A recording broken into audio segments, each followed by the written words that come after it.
Hello and welcome to another 5 Minutes with Mark. We're in chapter 5 and we're going to cover verses 21 through 34. When Jesus again crossed in a boat to the other side, a great crowd gathered around him and he was by the sea. Then one of the leaders of the synagogue, named Jairus, came, and when he saw him, fell at his feet and begged him repeatedly, "My little daughter is at the point of death. Come, lay your hands on her, so that she may be made well and live."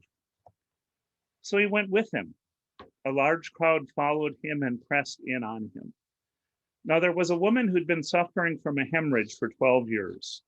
She had endured much under many physicians and had spent all that she had had, and she was no better, but rather grew worse. She'd heard about Jesus and came up behind him in the crowd and touched his cloak. For she said, "If I but touch his clothes, I will be made well." Immediately the hemorrhage stopped, and she felt in her body that she was healed of her disease. Immediately aware that power had gone forth from him, Jesus turned about in the crowd and said, "Who touched my clothes?" And his disciples said to him, "You see the crowd pressing in on you, and how can you say, 'Who touched me?'" He looked around to see who had done it. But the woman, knowing what had happened to her, came in fear and trembling, fell down before him, and told him the whole truth. He said to her, "Daughter, your faith has made you well. Go in peace and be healed of your disease." So we've got Jesus crossing the boat back again to the other side of the sea, where the crowds have been pretty big when they see Jesus. And shortly after he lands, Jairus, a leader in the synagogue, the first Jewish religious leader to really acknowledge that there's something going on with Jesus, comes. And he comes out of concern for his daughter, that she's dying. And he comes believing that Jesus can heal him. And so that's important. That's the first time in Mark's gospel that one of the leaders of the synagogue believes in the power of Jesus to heal.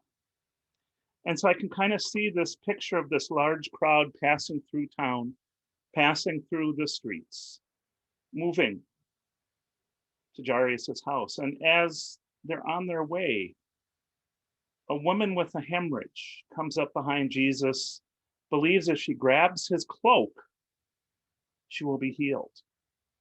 And it's important that Mark points out it's a woman with a hemorrhage, and it's important that Mark points out that she'd spent all she had on doctors. The hemorrhage is important because that's something that would make her unclean, that would make her an outcast in society. And one of the people that I read to learn a little bit more about this talks about the fact that the doctors often may have taken advantage of people and not done a whole lot of good. So we've got a woman who's really been disproportionately affected by this hemorrhage and who believes that by touching Jesus, she will be healed. And that's what happens. In Luke's gospel, she's not healed until she confesses what she did. But in Mark's gospel, the healing happens. And Jesus feels the power go out of him. It's kind of like this moment. And that's how I always think of it. And so the disciples are like, "Hey, we can't, you're not going to find." And nope, they don't think that he's going to know who did it. But she comes up in fear and trembling. This unclean Jewish woman, this person who should not be around men, this person who will defile the men that she's around so that they won't be able to go to the synagogue and worship. She comes up to Jesus and she kneels at his feet, just like Jairus had done earlier. And she tells him what had happened. And he says, "Daughter, your faith has made you well. Go in peace and be healed of your disease." There's no shame. There's no condemnation on Jesus's part. There's just mercy. because in a moment he has changed this woman's life. He's made the unclean clean.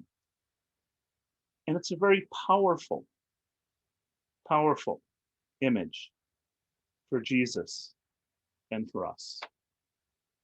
We'll pick up the rest of the story next time. Thanks so much for joining us.